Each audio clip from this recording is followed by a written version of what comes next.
Hello everyone, and welcome to my review of the Gala Suit Alpha Armor Set.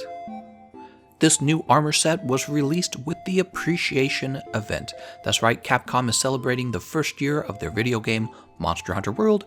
In the fall, we're going to be getting the big Iceborne expansion, so we're all pretty excited about that, and the celebration has been a lot of fun. They included a new Greatest Jagras event where you get to fight a really large Jagras. He's much stronger than usual. He can one-shot you with a few of his moves.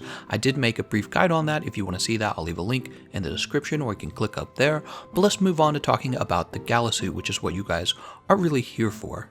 So, typically with these seasonal events, they give us a fun-looking armor set that has got terrible skills. It's got, it's just very crappy overall. You're never going to use it in any fights realistically, and then you go off and you craft the layered armor version of it, and you just wear the layered version of it if you want to see it, right? Well, in this case, the Gala Suit armor set is actually good enough that you might use some parts of it legitimately, right? In fact, if you're a new player, this is like a godsend to you if you're a new player, because all you have to do, if you guys, there's probably some new players that really don't know how to unlock these armor sets. I should explain that briefly, because it's not like the rest of the game where you just kill the monster, you carve the parts, you craft. It's a little bit different. The Appreciation event is a temporary event. It's going to leave while the event is active.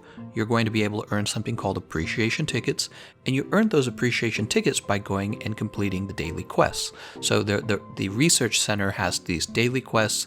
You've got 24 hours to complete them. They're pretty simple, they're pretty easy. They're usually based around doing the rotating events that you get during a seasonal event. You go complete those. After you have enough Appreciation Tickets, you run up to the smithy, and he offers to build, he makes those pieces of the armor set available to you, right? So that's how you unlock the Gala Suit. If you're really new to the game, you didn't know that. Let's go ahead and begin the armor review. So, this is a Rarity 7 armor set, and that means you're going to start off with lower defense than the Rarity 8 armor set, and even after you've finished augmenting it to, essentially when you augment armor, you're raising the defense. Even after augmenting it, it's still going to have lower defense than the Rarity 8 armor sets. So, I haven't fully decided how that should factor into the score. We don't give too much weight to it, but I always point it out. Then after that, we take a look at the elemental resistances, and these are a lot more important to me. The elemental resistances on this armor set are terrific. Typically what I do is I take the aggregate score of all the elemental resistances together by adding them all together, right? +4 fire, -4 water, +4 thunder, -4 ice, right? And then it typically evens out to like 0, +1, -1, somewhere in that range. Well, with the Gala Suit, you only have positive resistance to elements, right? You have +1 fire, +1 water, +1 thunder, +1 ice, +4 dragon, which is actually really meaningful for dragon, right? So this is actually an excellent armor set in terms of defense, because it's never going to be the case that you're going to be subtracting from fire resistance. Really important. The fire resistance, if you didn't know, that's really important right now. Most of the end game monsters, Behemoth, Arch-Tempered Kulftaroth, Teostra, Lunastra, probably more. The upcoming Lavaciath event, for example. Most monsters are going to do fire damage to you. Bazilgues, that's another. He's not really important, but if you're farming for tier 2 monsters, you're trying to get maybe some stream stones, he is kind of important because you run into him, or he's one of the monsters that you can farm. So a lot of fire resistance is always a good thing. In this case, it's not negative, which is good enough already, and you are getting 1 point toward fire resistance. So when it comes to the defense and elemental resistance for this armor set, we're going to put it right into an A+. I've seen better, mostly because when it comes to elemental resistance, having 4 fire resistance would have actually been much more preferable. At the same time, though, we do have Arch-Tempered Xeno'jiiva, so dragon defense is pretty meaningful, and here you see that the dragon defense on this armor set is up 4 points, which is surprising because we don't have a lot of high-quality dragon defense pieces of armor. So the fact that you can build a lot of dragon resistance with 1 piece of armor from the set is pretty meaningful. After measuring the defense of an armor set, we typically take a look at the set bonus skill. In this case, we're getting Astera Blessing. You need 5 pieces of the armor set for it to activate, and it says this for the description, often increases the number of rewards received at the end of a quest. Some of you guys may really value that. Maybe there's something you're trying to farm. Hey, maybe I would value that if I'm trying to farm, like, I don't know, some annoying I don't know, some annoying like low rank material that I've run out of. I often have to do this. If I run out of a low rank material, I have to run back and fight a monster. Knockout monsters, a very easy fight. I just don't want to fight them. Maybe this makes it go by a little bit faster, and that's valuable. That has value. Well, the problem is when we're trying to give a tier rating to an armor set, your rewards has nothing to do with how good your armor set is in combat. So we're gonna have to give this armor set a D rating for set bonus skills, I'm afraid. And now we're going to take a look at the individual parts of the armor set that are constituting the whole if we want to get fancy with our words. We might as well get fancy, right? Because we're wearing a suit now. That makes us smart.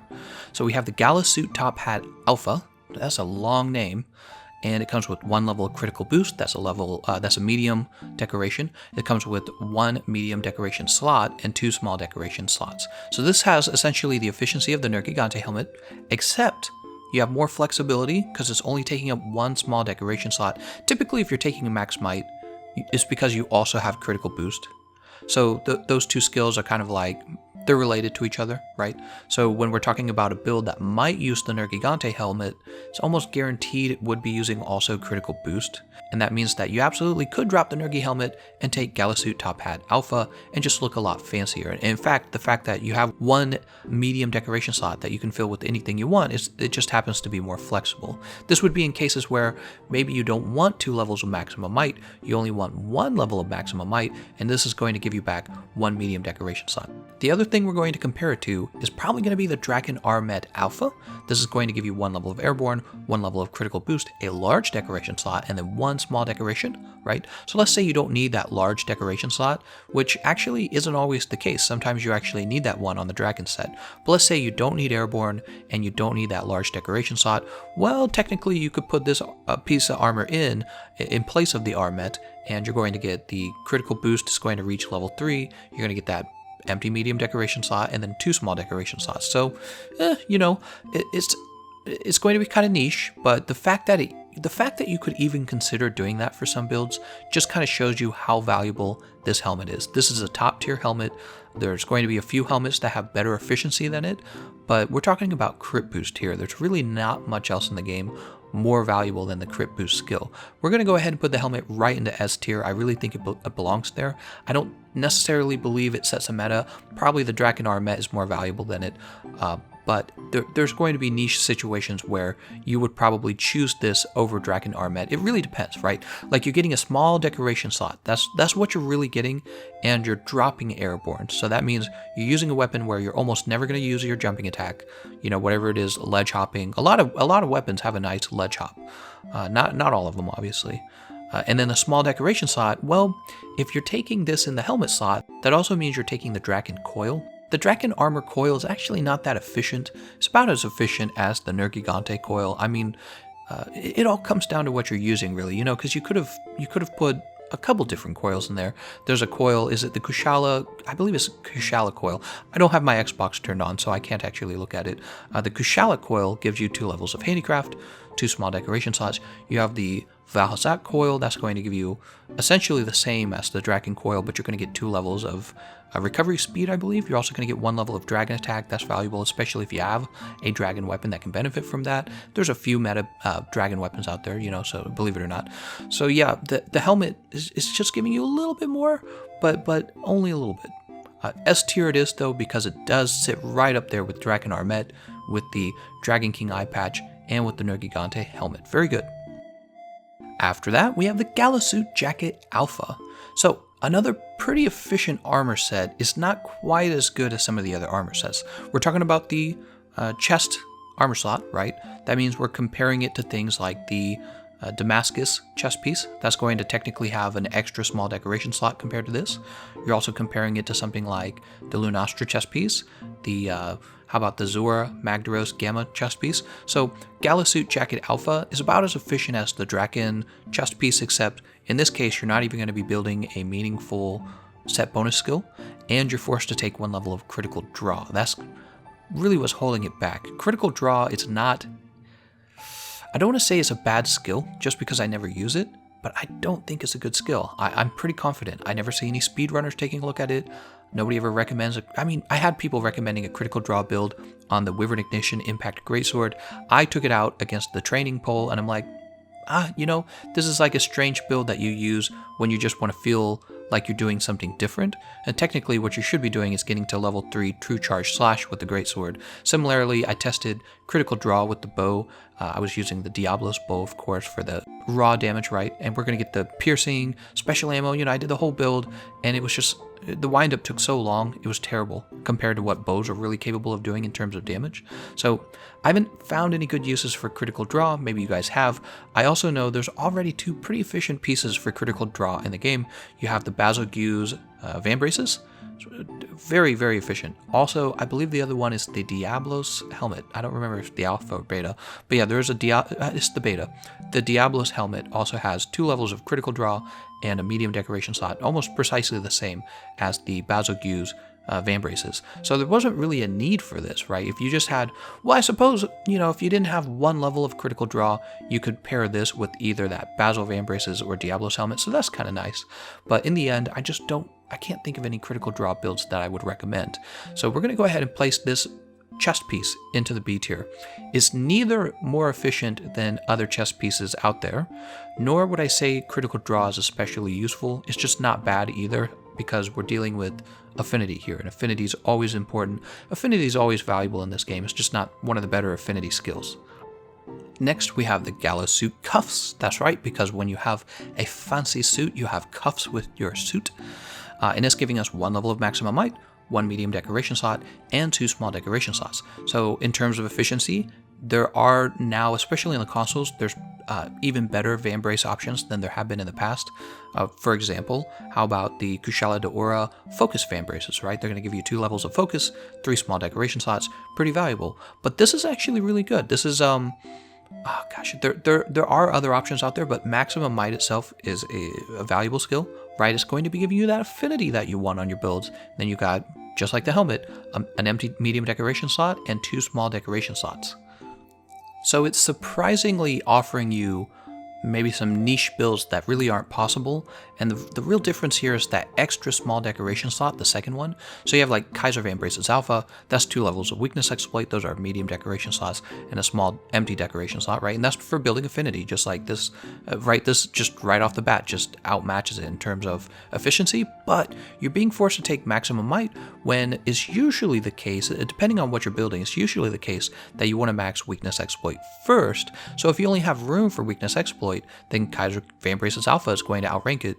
If that's not the case, if you have room for both weakness exploit and maximum might, then you'd probably go with these because you're getting that extra small decoration slot. But there's other Van Braces to compare it to as well. You have the Lunastra Van Braces, which the problem with those is they force you to take wide range, and then of course probably the more common one is you have the Draken Van Braces as well, and those are forcing you to take 2 levels of critical eye and 1 level of attack boost.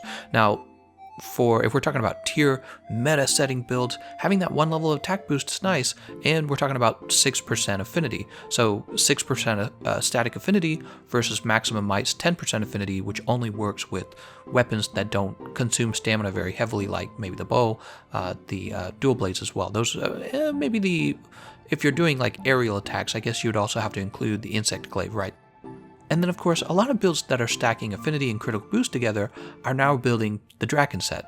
So, in my opinion, there's not a lot. It's probably very niche. It's possible that this is the most efficient piece of armor for some particular build. For example, maybe if you're using the Lunastra Styx Light Bowgun, that might be a possibility, and you're trying to build up for elemental ammo and you just want static affinity, right?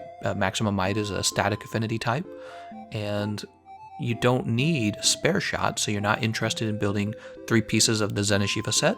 So yeah, this might actually work on that. It might actually be the new best piece of Van Braces for a Lunastra Styx build, and Lunastra Styx is extremely relevant because you use it for fighting, of all things, Arch-Tempered Kulftaroth. So it's kind of hard to judge these appropriately. I want to put them in S tier, or I want to put them in A+ tier. It's very tricky. I don't want to overvalue them. What do you guys think? Let's put them in S- tier. Let's put them in S- tier. I think that's kind of generous, but I would rather be generous in this case. Okay, here's where things kind of start to go well, they kind of get off track, right? We get one level of slinger capacity and you go, aw, darn it. This armor set was looking so good. Now I have to take slinger capacity. Well, we can imagine that's not even on the build. What you really have is a large decoration slot and 2 small decoration slots.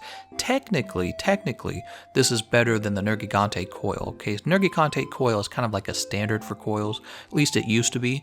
It gives you 2 levels of attack boost and a medium decoration slot, right? Well, in this case, if you happen to have 2 attack boost decorations lying around, 2 extra ones, well, then you're also getting a large decoration slot as opposed to a medium one, and in some cases that's actually very important. You know, if you ever have a build where you're like, yeah, this is fully optimized, and then you need like, you know, 1 level of handicraft, 1 level of free element, something important, right? Like a spread shot, who knows? And then you're like, oh shoot, I don't have 1 more large decoration slot. That's when the value of a large decoration slot suddenly reveals itself. So in this case, I would say it's certainly possible that somebody might decide it would be extremely niche, but they might go like, I've got to have Gala Suit tail for that large decoration slot. I just don't see it happening though. I don't know. There's other ways to shift a large decoration slot into your build and maintain a pretty strong coil on your build. But it's not bad. Let's give it a, I want to say a B+. I don't think it deserves A, guys. It's B+ at best. It's technically better than the Nergigante coil, even though it's less accessible, but it's only better by by a sliver. It's only better by a sliver. You usually don't have a problem with the large decoration, but we got to be fair, right? We got to be fair. B+ for this coil. And finally, we have the Gala Suit slacks. So, no skirt for the girls. They get sexy leggings, I suppose. Is it sexy? It all kind of looks unisex, doesn't it? But it does look very fancy. It does look very official. How about that? So you look very official in your lady pants. So, 1 level of Divine Blessing, 2 small decoration slots, 1 large decoration slot. What do I have to say about that? If you're trying to build defense, that's nice, right? So you could pair this perhaps with the Guild Cross helmet. But other than that, you wouldn't want to be forced to take 1 level of Divine Blessing. It's not a primary defense skill. For example, Health Boost would be, maybe Fire Resistance would be, but Divine Blessing is something you kind of reach for after you've realized you're in a really, really tough situation and you desperately need more defense. When it comes to leg armor sets, you generally see a pattern where you get 2 large decoration slots, 2 small decoration slots, or 2 medium decoration slots, 2 small decoration slots. There is a case where you have efficiency similar to this with the Teostra Gamma set, but the thing is, when you're wearing the Teostra Gamma set, you're going to be building Master's Touch, one of the most powerful set bonus skills in the game. When you have the Gala Suit slacks, you're building Great Luck. So I can't place this in a high tier. It's got to be, I want to say B-. It's got to be B or B- in terms of tier rating, because you already have so many powerful leg options between Death Stench Heal. The Draken legs are even better than this. I already mentioned the Teostra legs are better than this. There's just way too many options that are going to outclass this, and it's going to have to go into the B tier. Let's put it into the B tier. I think B tier, oh man, B- is tempting. Because when you really look at this, if you drop Divine Blessing off, which you wouldn't necessarily drop it off for defensive builds, but come on, you're going to drop it off for a serious build. What you're really getting then is 1 large decoration slot and 2 small decoration. B- it is. It belongs in B-. Alright, and now it's time to give the Gala Suit Alpha Armor Set an aggregate or total score rating. Alright, and now it's time to give the Gala Suit Alpha its final score. This is going to be the aggregate score of all the armor pieces put together, the good ones and the bad. Remember, don't judge the whole set just by the aggregate score. This is just the fun part. We have A+ for the defense, D because it didn't have a meaningful set bonus skill, S for the helmet, B for the chest. We had an S- for the Vambraces. That came very close to being an A+. And then a B+ for the coil. I feel like this fares better than the Nergigante coil, technically, if you have the decorations. And finally, you have a B- for the legs. I really didn't like the legs. So, the aggregate score, when you add these all up, is a B+. Alright, there's a B+ armor set. It's really not that bad. Not that bad. There are some armor sets that score pretty bad, and this is not it. So definitely take a look at the helmet, definitely take a look at the arms. I think everything else can kind of be ignored. And then for new players, this armor set is basically a godsend. It's very affordable to build clearly, and then it just offers you so many empty decoration slots. That means you can fill all those empty decoration slots with all of the decorations that you farmed off of the greatest Jagras. If you haven't gotten over there and started farming for decorations, get your butt over there. Alright, did you enjoy this review? Let me know in the comment section. If you want to support my work and make sure I never have to deal with demonetization, consider donating $1 on Patreon. Other than that, I want to thank you all for watching, and I'll see you guys next time.